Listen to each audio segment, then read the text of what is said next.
예수께서 그들에게 항상 기도하고 낙심하지 말아야 할 것을 비유로 말씀하여 이르시되 어떤 도시에 하나님을 두려워하지 않고 사람을 무시하는 한 재판장이 있는데 그 도시에 한 과부가 있어 자주 그에게 가서 내 원수에 대한 나의 원한을 풀어주소서 하되 그가 얼마 동안 듣지 아니하다가 후에 속으로 생각하되 내가 하나님을 두려워하지 않고 사람을 무서워하나 이 과부가 나를 번거롭게 하니 내가 그 원한을 풀어주리라.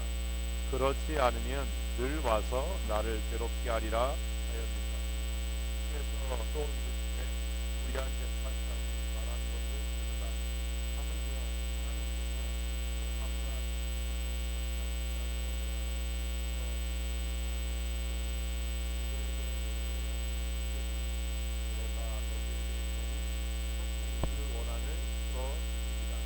그러나 인자가 올 때에 세상에서 을 보겠느냐 하시니라. 아멘.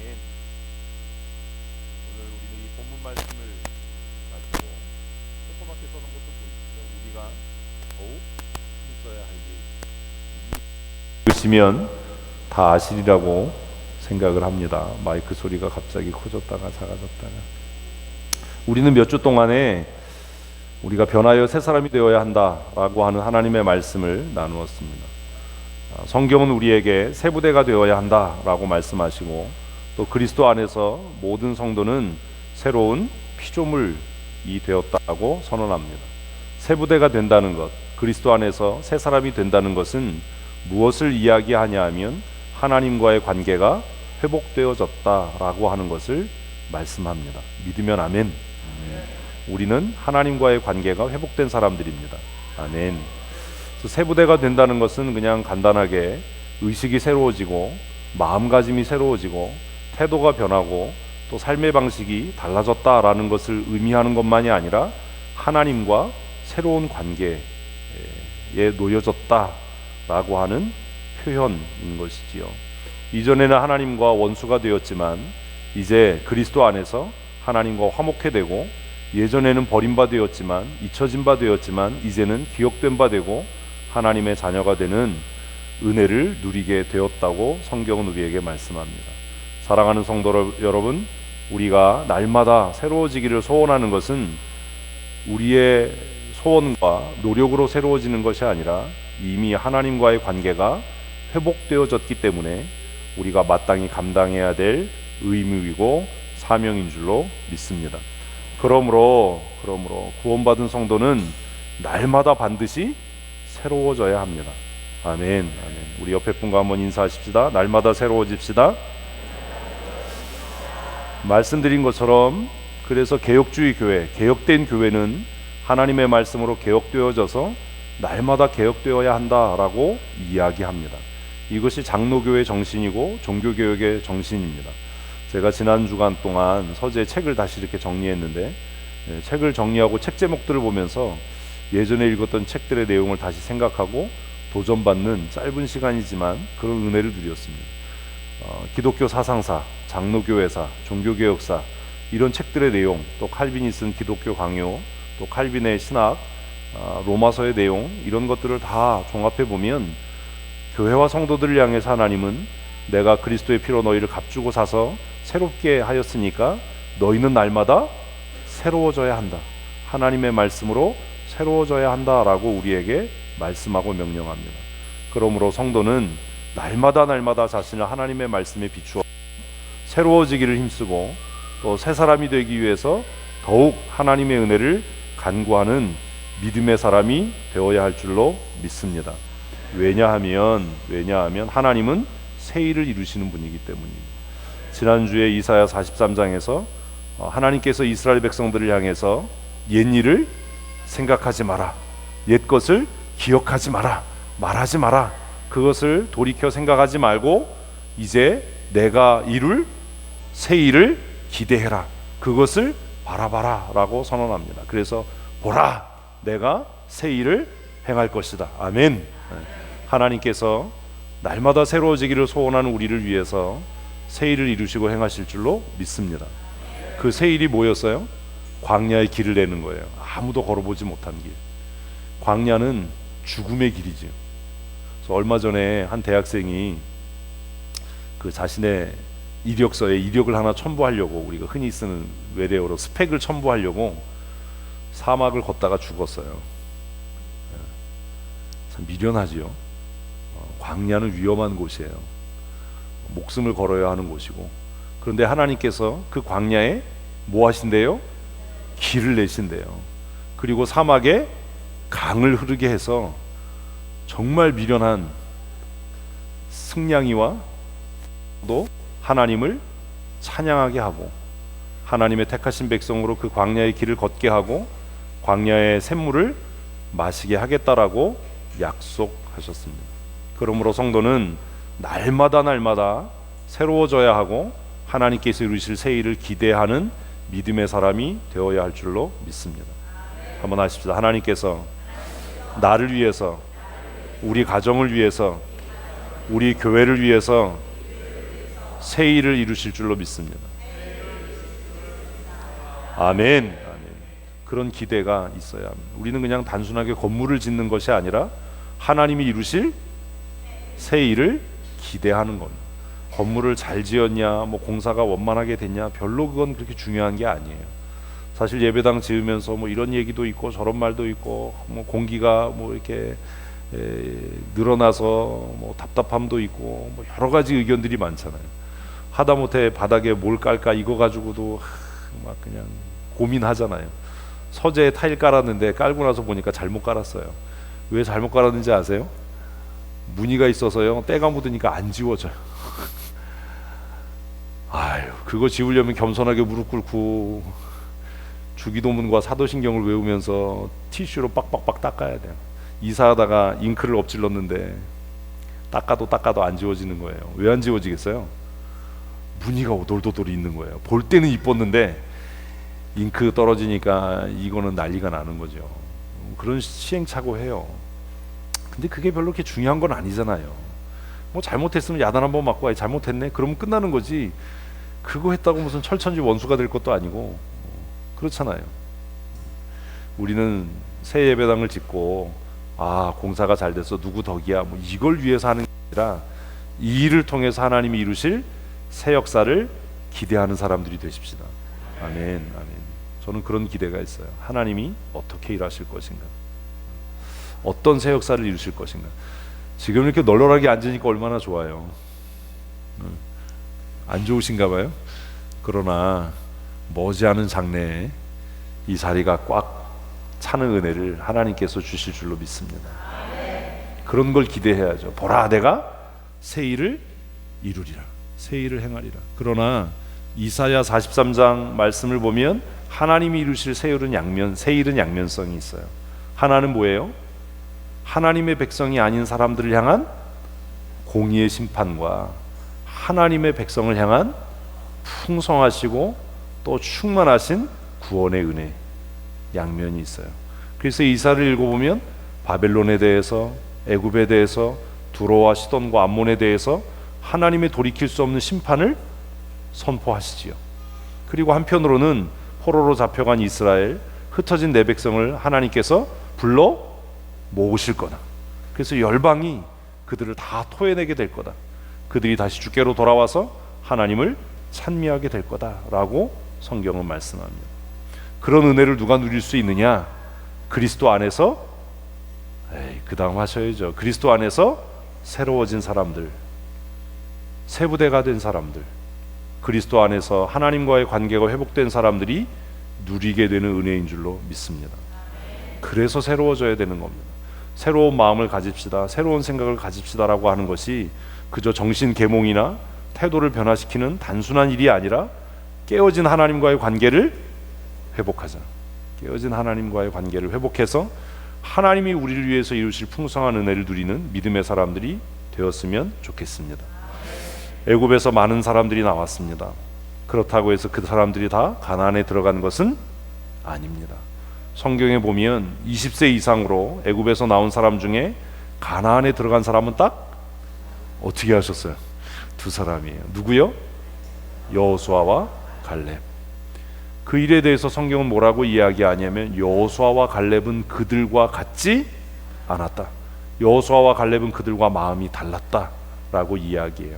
우리가 한 달여 동안 살펴본 말씀대로라면 여호수아와 갈렙은 그리스도 안에서 새로운 피조물이 된 사람들이지. 하나님과의 관계가 회복된 사람들입니다.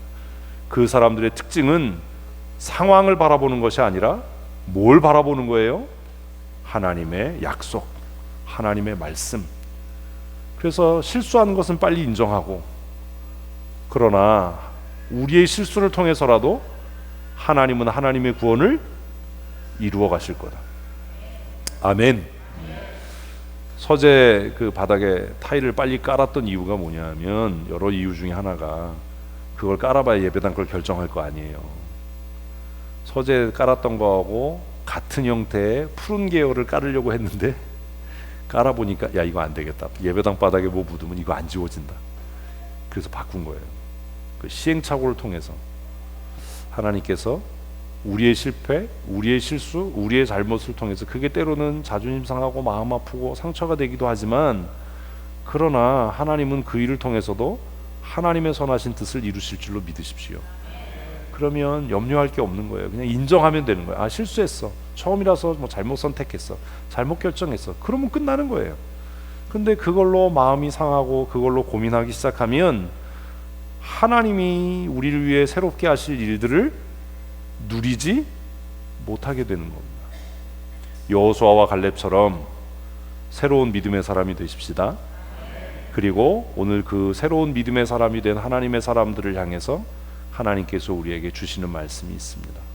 오늘 우리가 읽은 본문의 말씀은 기도에 관한 비유입니다. 기도에 관한 비유. 사실 복음서에서 비유라고 하면 비유는 다 하나님의 나라와 연관되어 있어요. 그래서 스펄전이라고 하는 목사님은 어마무시하게 두꺼운 한 권이 이 정도 되는데 이걸로 시리즈로 9권을 복음서에 나타난 비유에 대해서 이렇게 두꺼운 책을 9권을 썼어요. 비유에 대해서 뭐 이렇게 할 말이 많은가. 그래서 그 책 읽어보면 별로 재미는 없어요. 어쨌든 비유는 다 하나님의 나라와 관계되어 있는데 오늘 본문의 누가복음의 비유는 무엇에 관한 거예요? 기도에 관한 거. 내용으로는 기도예요.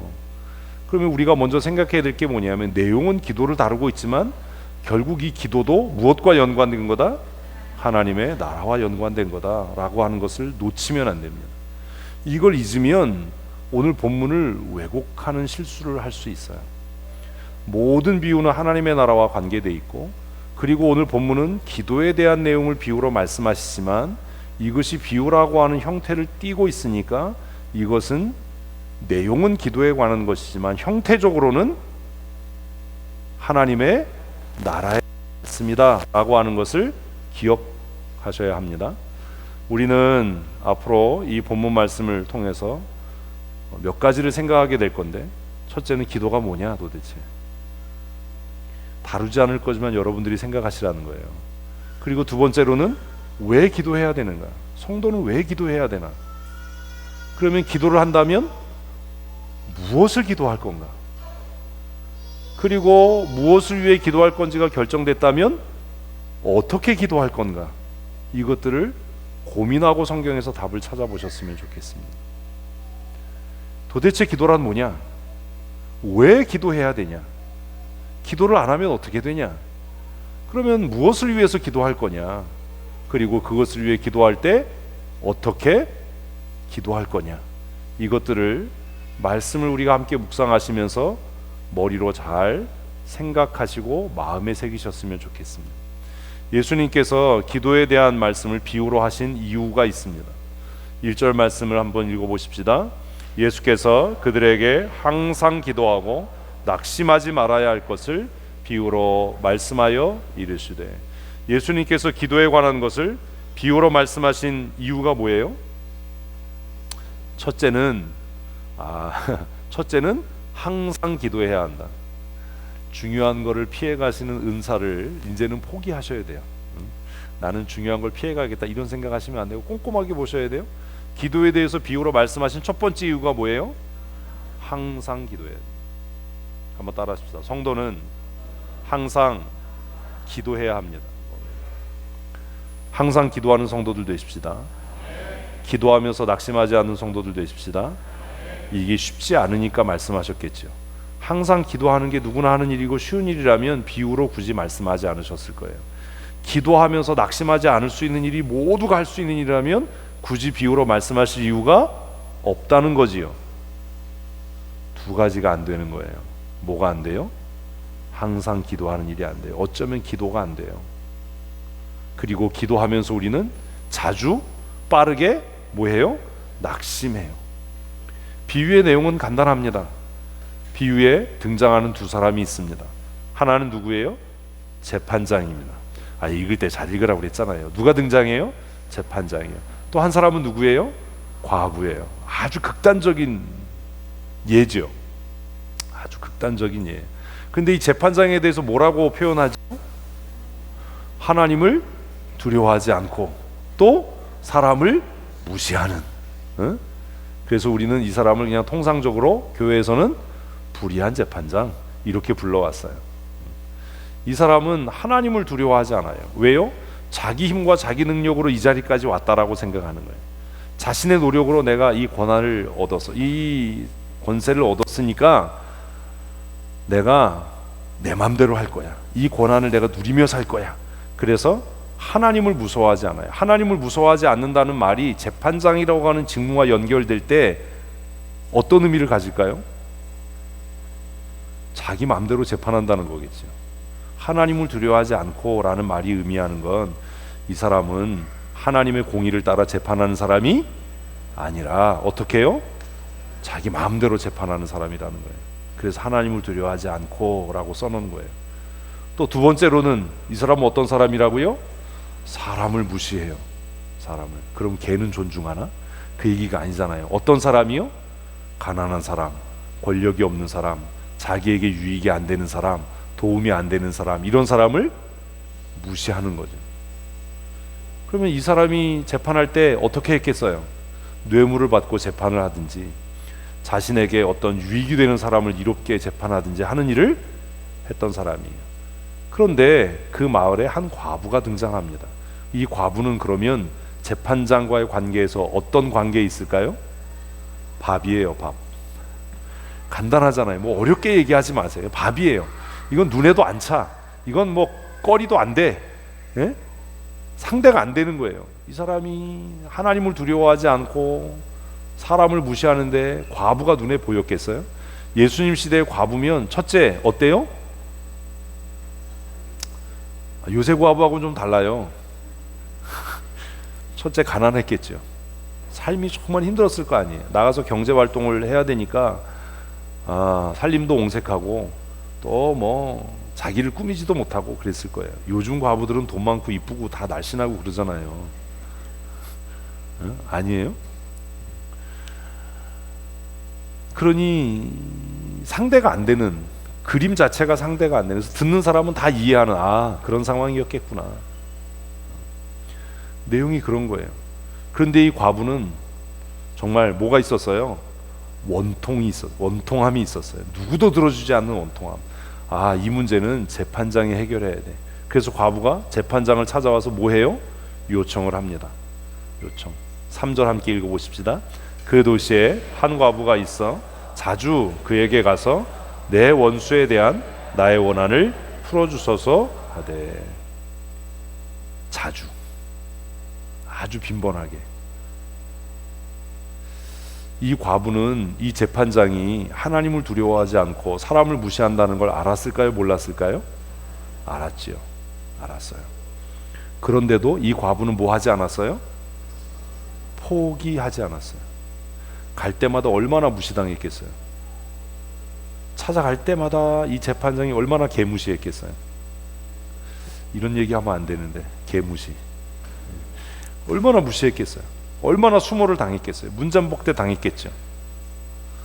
그런데도 이 과부는 뭐 하지 않았어요? 포기하지 않았어요. 왜 포기하지 않았을까요?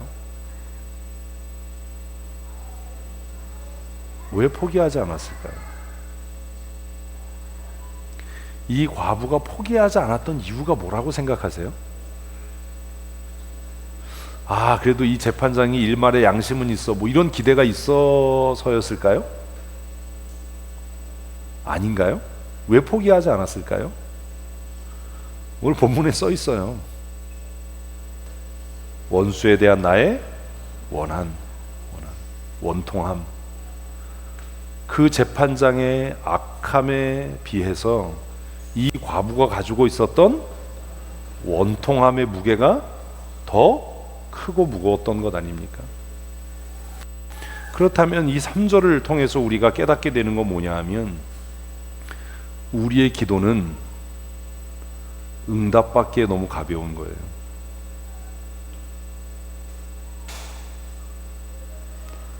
불의한 재판장 앞에서 정말 상대가 안 되는, 꺼리도 안 되는 이 과부가 갖고 있었던 만큼의 간절함이 우리에게 없는 거예요.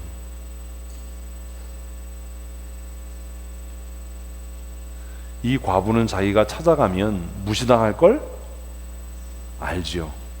그리고 무시당했잖아요. 더럽고 치사하다. 그런데도 자주 그에게 찾아갔던 이유는 자기가 당하는 멸시, 수모, 무시, 이것보다도 뭐가요? 그 소원이 더 크고 무거웠던 것 아닙니까? 우리가 왜 기도 안 하지요? 자신의 소원이 간절하지 않은 거예요. 그리 급하지 않은 거예요. 또 이 과부가 불의한 재판장을 자주 찾아가야만 했던 이유가 뭐지요?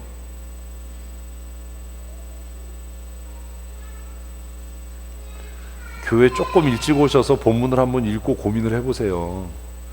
매주 질문할 때마다 당황하지 마시고, 왜 이 과부는 그렇게 무시당할 줄 알면서 이 재판장을 계속 찾아가죠? 재판장에게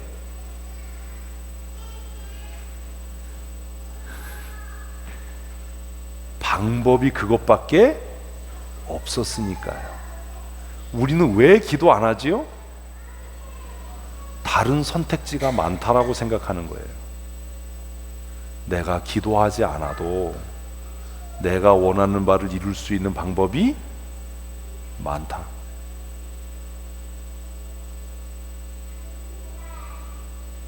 그러니 그 방법들이 다 끊어지고 그 방법들이 다 막힐 때까지 하나님께서는 그 사람의 기도를 듣지 않으실 거예요.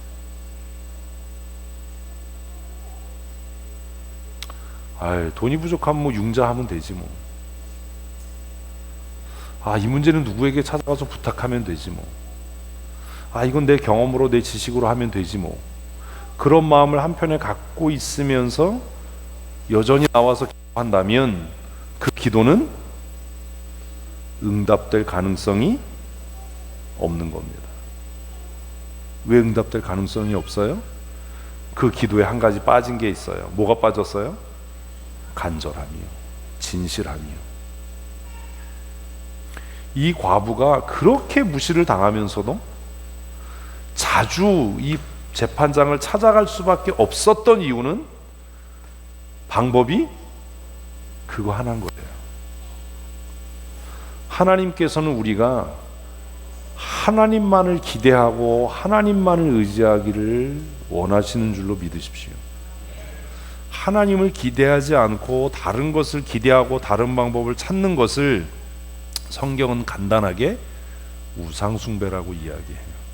우리는 그걸 우상숭배라고 생각하지 않아요. 우상숭배하면 뭐 절에 가서 불상 앞에 절하거나 뭐 이런 걸 우상숭배라고 생각하지, 내가 하나님을 기대하면서 또 다른 것을 의지하는 행위를 우상숭배라고 우리는 생각하지 않는다는 겁니다. 근데 역사서를 읽어보면, 성경 전체를 천천히 읽어보면 하나님은 그것을 명확하게 우상숭배, 하나님에 대한 반역, 하나님에 대한 배신이라고 말씀하셔요. 이 과부는 방법이 그거 하나였어요. 더럽고 치사하지만, 아니 꼽지만, 우리 학교 다닐 때 그런 얘기 했잖아요. 아덤의 치. 이거 아는 사람은 오래 산 사람인데, 아덤의 치. 아덤의 치 지징죽, 이게 세트예요. 아니 꼽고 더럽고 치사하고 징그럽고, 그래서 죽이고 싶고, 비록 정말 자존심이 상하고 마음 아프지만 이것밖에는 방법이 없는 거예요. 그래서 자주 찾아가서 매달리는 거예요. 또 무시당하고 또 박대당하고, 그러면서도 계속 찾아가는 거예요. 사랑하는 성도 여러분, 우리가 하나님 앞에 기도할 때 왜 내 기도가 응답되지 않지? 내가 기도해도 응답이 없어 라고 생각하기 전에 우리 자신을 먼저 돌아봐야 합니다. 나에게는 그러한 간절함과 절실함이 있는가? 내 기도에 그런 간절함이 있는가? 제가 지난번 기도해야 할 때 말씀드렸잖아요. 정말 내 마음에 이게 유일한 방법이다, 나는 간절함과 절실함이 있다면 그런 목소리로 기도하겠냐? 그렇게 편한 자세로 기도할 수 있겠냐? 이 과부는 이 재판장에게 찾아갈 때마다 어떤 마음으로 갔겠어요? 비장한 각오로 가지 않았겠어요? 오늘 내가 문 밖에서 쫓겨나는 한이 있더라도 내 끝을 보겠다, 내가 오늘은 문고리 잡고 내가 절대로 내가 밖으로 내쫓기지 않겠다, 뭐 이런 비장함이 있지 않았겠어요? 근데 우리는 기도할 때 돼도 그만이고 안 되면 좋고 뭐 이런 태도로 그냥 그 목소리에 간절함이 전혀 없는 거예요.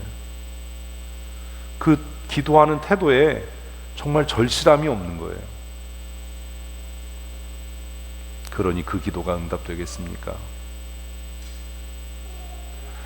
이 과부는 그렇게 무시를 당하고 수모를 당하면서도 계속 재판장을 찾아갑니다. 자주 찾아갑니다. 이 일이 하루 이틀 3일로 끝났겠어요? 몇 달 계속됐겠죠. 재판장의 마음에 변화가 생기기 시작했습니다. 4절 읽습니다. 그가 얼마 동안 듣지 아니하다가, 맨 처음엔 듣지도 않았어요. 쳐다보지도 않았어요. 야, 내쫓아라. 야, 저 돈도 안 된다, 도움도 안 된다, 내쫓아, 들어오지 못하게. 이러다가 그의 마음에 변화가 생깁니다. 같이 읽습니다. 그 후에 속으로 생각하되 내가 하나님을 두려워하지 않고 사람을 무시하나. 그래도 이 재판장은 양심은 있는 사람이에요. 자기가 어떤 사람인지 알잖아요. 우리가 어떤 사람인지 몰라요. 믿음도 없는데 믿음 있는 척하고 막, 우리는 스스로 생각하기를 내가 하나님을 두려워하지 않고 사람을 무시하나. 주제 파악이 잘 된 거죠. 이 사람은 희망이 있는 사람이. 그런데 5절 읽습니다. 이 과부가 나를 번거롭게 하니 내가 그 원한을 풀어주리라. 그래서 악한 자에게도 뭐가 있어요? 긍휼이 있어요. 이 악한 사람에게 생겨진 긍휼은 그의 마음의 악함에서 기인한 겁니까? 아니에요. 누구로부터 시작된 거예요? 그 여인의 간절함. 그 여인의 간절함이 이 악한 재판장의 마음에 무엇을 만들었어요? 긍휼함을 만들었어요. 우리에게 없는 게 그거 아닙니까? 금요 기도해야 하고 매일 저녁 기도해야 하고 하는데 우리에게 그 간절함이 없어서 하나님의 은혜, 하나님의 긍휼을 경험하지 못하는 것 아닙니까? 이렇게 악한 재판장, 하나님을 두려워하지 않고 사람을 무시하는 이 악한 재판장도 계속 집요하게 찾아가는 그 한 여인의 간절함으로 인해서 뭐가 생겼는데요? 긍휼히 여기는 마음이 생긴 거예요. 내가 그 원한을 풀어주겠다. 내가 이 과부의 일에만큼은 내가 공정하게 재판하겠다. 개과천선한 거죠. 그리고 마음속에 그렇게 하지 않으면 늘 와서 나를 괴롭게 할 거다. 그래서 이 과부의 정말 간절함이 한 사람을 변화시켰어요. 자신의 소원만을 이룬 게 아니라 이 비유를 예수님께서 말씀하시고 이렇게 말씀하십니다. 6절 같이 읽습니다. 주께서 또 이르시되 불의한 재판장이 말한 것을 들으라. 이게 무슨 얘기예요? 야, 이렇게 불의한 사람, 하나님을 두려워하지 않고 사람을 무시하는 사람도 그 간절함 앞에 무엇을 베풀지 않느냐? 긍휼을 베풀지 않느냐? 그러니 너희의 기도가 응답되지 않는 이유는 무엇이 없기 때문이다? 간절함이 없기 때문이다. 하나님만을 의지하지 않기 때문이다. 여기 또 간절함 이러면 또 그럼 밤새서 기도해야 되나? 뭐 박불모해야 되나? 이런 간절함을 얘기하는 게 아니에요. 여기서 말하는 간절함은 하나님 외에 다른 방법이 없다. 아멘. 하나님 외에 다른 방법이 없다. 그거예요. 하나님 외에 다른 방법이 없다. 우리에겐 너무나 많은 방법이 있어요. 그래서 안 되는 거예요. 그러니 간절하지 않아요. 그리고 나서 예수님께서 청중들에게 계속 말씀하십니다. 7절 읽습니다. 하물며 하나님께서 그 밤낮 부르짖는 택하신 자들의 원한을 풀어주지 아니하시겠느냐? 그들에게 오래 참으시겠느냐? 이 7절에서 중요한 게 있어요. 중요한 표현이 뭐죠? 택하신 자들이에요. 택하신 자들. 목사님, 나는 간절하게 기도해요. 난 정말 하나님 앞에 간절하게 기도해요. 근데 왜 내 기도에는 응답이 없지요? 왜 없지요? 하나님과의 관계가 깨어져 있기 때문이에요. 그래서 앞에서 새 부대가 되어야 하고 그리스도 안에서 새 사람이 되어야 한다. 내 간절한 기도가 응답되려면 우리가 먼저 힘써야 할 것은 얼마나 간절하게 기도하느냐가 아니라 하나님과의 관계가 회복되었느냐다. 하나님과의 관계가 회복되지 않았는데 아무리 간절하게 기도한들 그게 무슨 소용이 있겠냐. 그래서 사실 간절하게 기도하는 것보다 우리가 먼저 힘써야 할 것은 하나님과의 깨어진 관계를 회복하는 거예요. 하나님과의 깨어진 관계를 회복하는 것은 변하여 새 사람이 되는 거예요. 그래서 먼저 그 말씀들을 나눈 거예요. 변해서 새 사람이 되지 않으면, 거룩한 예배자가 아니면, 하나님과의 관계가 회복되지 않았다면 우리가 아무리 간절하게 기도하고 밥을 굶어가며 기도하고 나를 세며 기도해도 그 기도는 응답되지 않을 거예요. 기도만 하면 된다라고 생각하는 사람들은 하나님과의 관계를 생각하지 않아요. 그래서 뭐만 해요? 기도만 해요. 응답 안 돼요. 왜요? 그 관계가 깨어져 버렸는데요. 내 기도가 응답되려면 먼저 하나님과 나와의 관계가 회복돼야 돼요. 하나님과 나와의 관계를 회복하는 그 첫 걸음이 뭐냐면 예배예요. 예배. 여러분, 첫 번 살인사건이 왜 생겼죠? 예배 때문이에요. 하나님 앞에 우리가 하나님의 백성으로 의롭다라고 인정받는 유일한 방법이 뭐지요?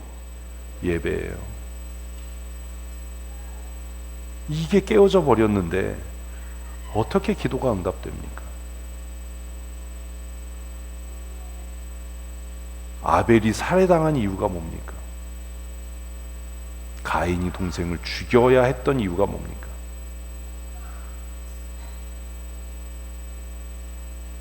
우리의 기도가 응답되려면 하나님과의 관계를 회복하십시오. 여러분의 기도가 응답되려면 간절함으로 기도하는 것 이전에 하나님과의 관계를 회복해야 합니다. 그래서 거꾸로 얘기하면 그런 거예요. 하나님 내 기도를 들어주세요 라고 우리가 기도하기 전에 하나님께서 내 기도를 들으시고 내가 왜 네 기도를 들어야 되는데 이런 일이 생기지 말아야 되는 거예요.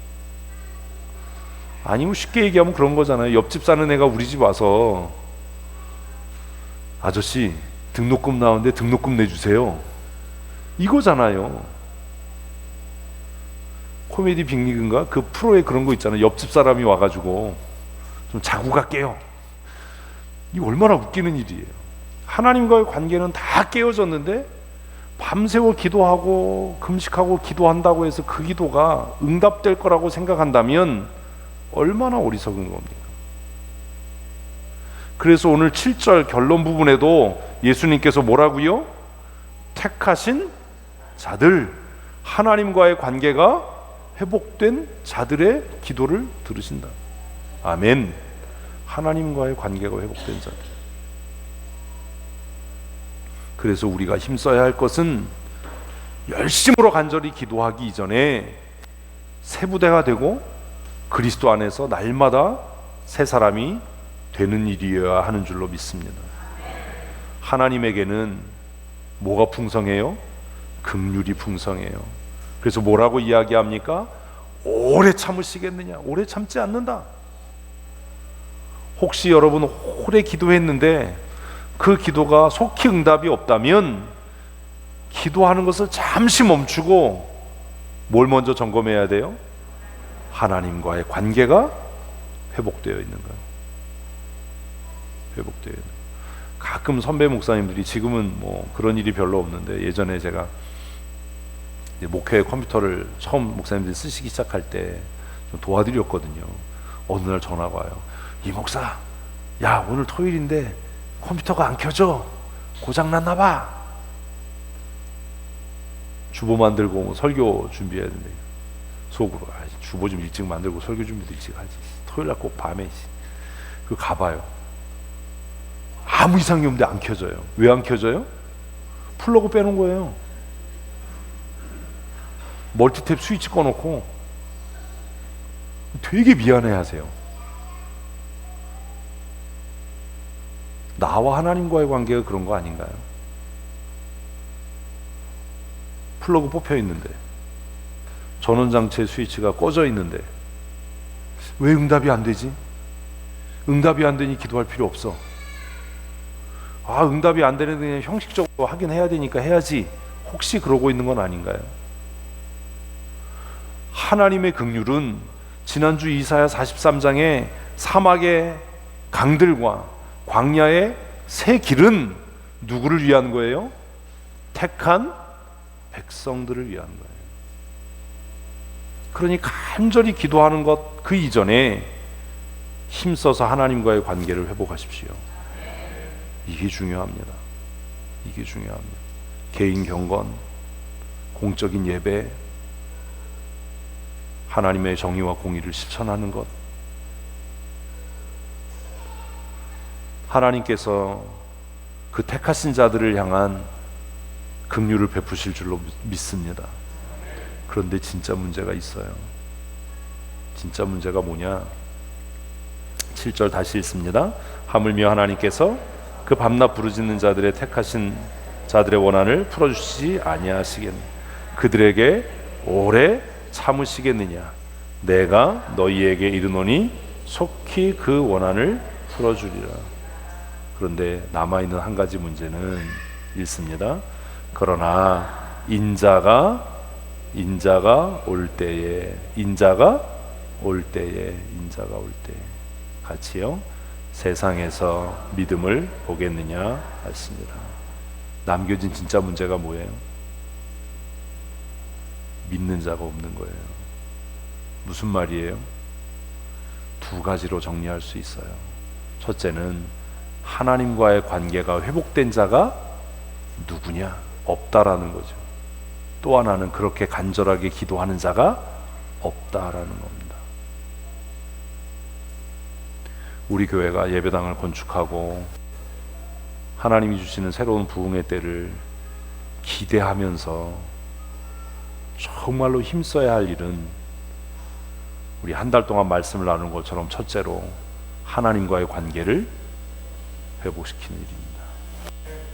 하나님과의 관계가 깨지면 사람들과의 관계가 깨집니다. 하나님과의 관계가 깨지면 가정이 깨집니다. 하나님과의 관계가 깨지면 모든 것을 잃습니다. 그러니 우리가 힘써야 하고 힘써 가르쳐야 할 것은 하나님과의 관계를 회복하는 일이에요. 회복하는 일. 제가 이걸 잔소리처럼 여러분들에게 계속 이야기하는 거예요. 예배 시각하지 맙시다. 예배 시간에 다른 일 하지 맙시다. 예배 시간에 다른 생각하지 말고 좀 반듯하게 예배합시다. 주일 예배만이라도. 솔직히 그렇잖아요. 주일 예배가 안 되는 사람이 개인 경건이 되겠습니까? 어떻게 생각하세요? 이건 가능성이 없는 거예요. 이건 얼마나 가능성이 없냐 하면 더하기 빼기를 못하고 구구단을 모르는데 방정식과 삼각함수를 풀겠다라고 하는 것보다 더 웃긴 거예요. 새로운 사람이 교회에 나오면 예배에 참여하지요. 그리고 그 사람이 거룩한 예배자가 되어서 비로소 개인 경건 생활을 하지요. 더 좀 좋은 믿음의 사람이 되고 싶어. 그래서 말씀을 개인적으로 묵상하고 또 성경 공부 모임에 나오고 뭐 이런 거 하는 거잖아요. 나가서 전도하고. 하나님과의 관계가 다 깨어져 버린 다음에 기도하고 종교적인 행위를 하는 것은 외식에 불과합니다. 그 기도는 응답되지 않고 그의 삶을 통해서 하나님은 역사하지 않습니다. 그러니 우리가 새 예배당을 건축하고 새로운 부흥의 시대를 기대하면서 힘써야 할 일은 하나님과의 관계를 회복하는 일이에요. 시간이 지나면 공사는 끝나요. 응? 그렇잖아요. 벽돌을 쌓든 뭐 징크 판넬을 붙이든 돌을 붙이든 아무 의미 없어요. 그냥 시간이 지나면 모든 건 다 해결이 돼요. 뭐 조바심 낼 것도 없어요. 시간이 지나면 다 끝나요. 그냥 시간 지나니까 다 되잖아요. 응? 야, 천장에 석고보드 언제 붙여? 시간 지나니까 다 붙어져요. 저거 언제 칠해? 시간 지나니까 다 칠했어요. 바닥에 새까맣게 페인트, 야, 저거 어떻게 치워? 다 치웠어요. 뭐가 지나면? 시간이 지나면. 그런데요, 시간이 지나도 해결되지 않는 게 있어요. 힘써야만 되는 게 있어요. 그게 뭐예요? 하나님과의 관계를 회복하는. 이건 시간 지나도 해결이 안 돼요. 정말 스스로 애쓰지 않으면, 힘쓰지 않으면 안 돼요. 그래서 이제 교회공사가 마무리되어가는 이 시점에 우리 모두가 힘써야 할 첫 번째는 하나님과의 관계를 회복하는 일입니다. 이건 교회 공동체의 일이기도 하고 여러분 개인의 일이기도 합니다. 그러나 교회 직원된 여러분, 목사, 장로, 권사, 집사, 정신 차려야 돼요. 왜냐하면 교회 직원이 되면 그건 내 개인의 일이 아니라 교회의 일입니다. 목사가 하나님과의 관계가 깨지면 그건 교회가 하나님과의 관계가 깨졌다는 거예요. 목사가 되는 일이 왜 그렇게 두렵고 떨리는 일이냐? 왜 장로가 되는 일이 그렇게 두렵고 떨리는 일이냐? 장로가 하나님과의 관계가 깨졌다라는 말은 교회가 하나님과의 관계가 깨졌다는 말이에요. 레위기 공부하면서 말씀드렸잖아요. 제사장이 범죄하면 드리는 번제의 제물이 백성 전체가 범죄했을 때하고 똑같은 예물을 드려요. 그 말이 뭘 의미하는 거냐 하면 목사의 범죄, 장로의 범죄는 개인의 문제가 아니라 뭐의 문제예요? 교회 전체의 문제예요. 여러 번 말씀드렸잖아요. 제가 GMS에 가거나 총회에 가거나 노회에 가면 그냥 이정화 목사가 아니라 춘천 성도교회 당회장인 거예요. 제가 잘못하면 교회가 욕먹어요. 제가 실수하면 교회가 욕먹어요. 뭐 교회가 그래. 그러니 교회 직원된 사람들은 내가 하나님과의 관계를 회복하는 일이 우리 교회가 사는 일이다. 세게 아멘. 여러분, 이런 결심을 하셔야 돼요. 이런 위기감을 가져야 돼요. 내가 사는 일이 교회가 사는 일이다. 그래서 소위 말하는 중직자가 된다는 일은 무서운 일이에요. 두려운 일이에요. 가나안을 정탐한 12명은 개인이 아니었어요. 그들이 불평할 때 이스라엘의 20세 이상 된 모든 사람들이 광야에서 죽어야 했어요. 그거 읽으면서 두렵지 않습니까? 나 하나가 잘못하면 교회가 죽는구나. 교회가 망하는구나. 이런 두려움이 있어야 되지 않습니까? 우리 교회가 이 시점에 정말로 힘써야 할 것 첫 번째는 하나님과의 관계를 회복하는 일입니다. 예배를 통해서, 찬송을 통해서 하나님과의 관계를 회복하십시오. 찬송할 때 힘있게 하셔야 돼요. 정말 목이 쉬라고 하나님을 찬송해야 돼요. 하나님께서 내 찬송을 받으시고 우리를 긍휼히 여기시도록, 하나님께서 목사인 나의 찬송, 장로인 나의 찬송, 권사인 나의 찬송, 집사인 나의 찬송을 들으시고 우리 교회를 긍휼히 여기시도록 찬송할 때마다 하나님, 내 찬송을 받으시고 우리 교회를, 내 가정을, 내 삶을 긍휼히 여겨 주시옵소서. 아멘. 그런 각오가 교회 직원들에게 없다면 교회가 어떻게 희망을 가질 수 있겠습니까? 하나님과의 관계를 회복했다면 이제는 우리가 간절히 힘써 기도해야 합니다. 힘써 기도하는 성도들 됩시다. 사단은요, 얼마나 간사하고 교활하냐 하면 우리를 기도하지 못하게 해요. 무기를 빼앗긴 병사는 의미가 있나요? 없잖아요. 성도의 무기가 뭐지요? 기도예요. 사단이 얼마나 교활하고 간사하게 역사하냐 하면 우리를 기도하지 못하게 해요.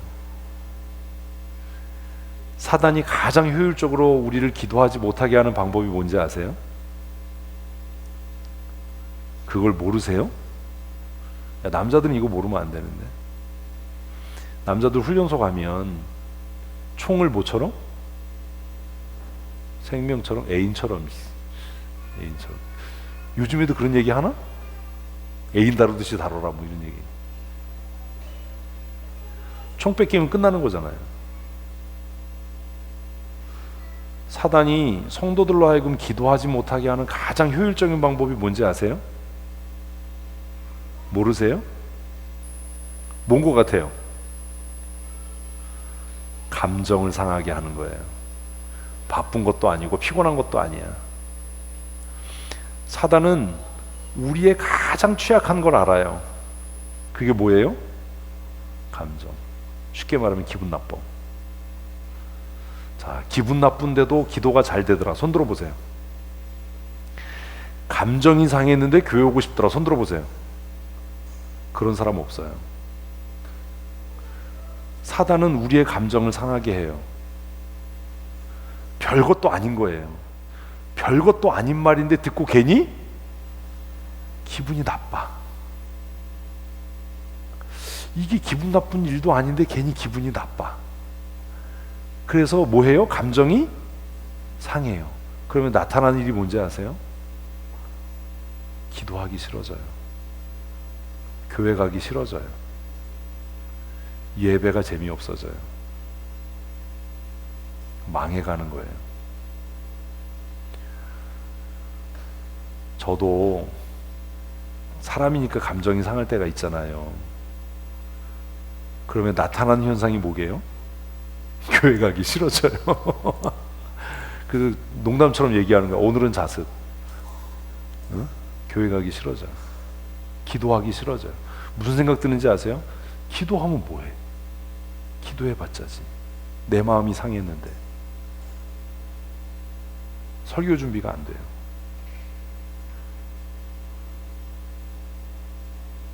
그래서 성경은 우리에게 뭐라고 얘기해요? 무릇 지킬 만한 것보다 더욱 내 마음을 지키라. 생명의 근원이 이에서 난다. 감정이 상해서 기도하고 싶지 않을 때, 감정이 상해서 성경책 쳐다보고 싶지도 않을 때, 큐티하고 싶지 않고 사람 만나고 싶지 않고 교회 가고 싶지 않을 때, 제가 그럴 때 제가 저에게 하는 말이 있어요. 그게 뭔지 아세요? 모르세요? 안 해보셨어요? 저도 밴댕이 소갈딱지라서 자주 삐지잖아요. 웃은 사람 다 나무. 박원사님 제일 크게 웃었어요. 수첩에 적었어. 박영숙 웃었어. 원수 갚아야지. 마음이 상해서 아침에 눈 뜨기도 싫을 때, 저녁에 기도해 오고 싶지 않을 때, 정말 성경책 껍데기도 보고 싶지 않을 때, 돌아오는 주일에는 그냥 교회 안 갔으면 좋겠다, 설교 안 했으면 좋겠다, 뭐 이런 마음이 생길 때 제가 저에게 하는 말이 있어요. 그게 뭔지 아세요? 야, 너 목사야 이 새끼야. 정신 차려. 여러분과 저의 차이가 있다면 그걸 거예요. 마음이 상해서 기도하고 싶지 않고 성경 읽고 싶지 않고 사람 만나고 싶지 않고 교회 오고 싶지 않을 때 여러분 그렇게 해보셨어요? 야, 정신 차려. 너 권사야. 권사가 이러면 되겠냐? 정신 차려. 너 집사야. 집사가 이러면 마귀가 너를 얼마나 우습게 여기겠냐? 그런 생각 해보셨나요? 그냥 어금니 꽉 깨물고 교회 오시나요? 그냥? 저는 저한테 그래요. 야, 이 새끼야, 너 목사야. 네가 그러면 마귀가 너를 얼마나 우습게 알겠니? 너 얼마나 우습냐? 너 얼마나 하찮은 사람이 되는 거냐 그러면. 그러니 마음이 상했어도 목사로서 지켜야 할 본분을 지켜야지. 그걸 감당해야지. 그래서 다시 기도의 자리에 나오고 성경책을 펴고 그 아프고 속쓰리고 상한 마음으로라도 성경을 읽고 큐티를 하고 혼자 서재에서 찬송을 하다 보면 그 마음이 회복되고 치유되고 결국은 회개하게 되고 변해서 하나님과 새 사람이 되려고 애쓰는 원인이 되곤 합니다. 사랑하는 성도 여러분, 사단은 기도해야 될 사람들이 기도하지 못하도록, 하나님의 말씀 앞으로 나가야 할 사람들이 하나님의 말씀과 멀어지도록 그들의 마음을 상하게 합니다. 사실 생각해보면 별것도 아닌 거예요. 근데 어떤 때는 그 한마디가 너무 귀에 거슬리고 너무 자존심을 건드리고 너무 마음을 아프게 해서 너무 마음을 상하게 해서 다 때려쳐. 근데 여러분은 좋잖아요. 그래도 조기 은퇴해. 그놈의 조기들을 다 잡아서 그냥 아주 조기 은퇴해 뭐, 그만둘 거야 교회 옮겨. 근데 저는 교회 옮겨 이게 안 되잖아요. 응? 교회 옮겨 그럼 난 노예 서류 내야 되고, 노예 서류 내면 또 선배들이 또 쫓아와서 왜 그러냐, 무슨 문제가 있냐, 또 장로님들 모아서 목사 좀 잘 좀 보살피고 잘 좀 달래주지 왜 이런 일이 생기냐, 막 그 문제가 커지는 거예요. 제가 오늘 갑자기 노예에다가 신문사면서 내보세요. 목사는 당회에다 내는 게 아니잖아요. 몰라요? 노예 내야 되잖아요. 노예 막 한 100명이 그거 다 알잖아. 노예만 아나요? GMS의 총회에 다 이 목사 사표냈다, 막 교회 때려쳤다 그러면 사람들이 다 뒤에서 또 장로들이 얼마나 괴롭혔으면 그랬겠어부터 시작해가지고 그 교회 못된 권사가 하나 있는데 박모 시대더라 뭐 이런 이렇게 원수를 바로 갚는 거야. 뭐 이러면 막 일이 커지잖아 이게. 박영숙 권사가 예배 시간에 웃어서 그랬대더라 막. 그러니까 일이 복잡해지는 거예요. 아씨 그만둬야 내가 그냥 빨리 회개하고 내가 끝내야지.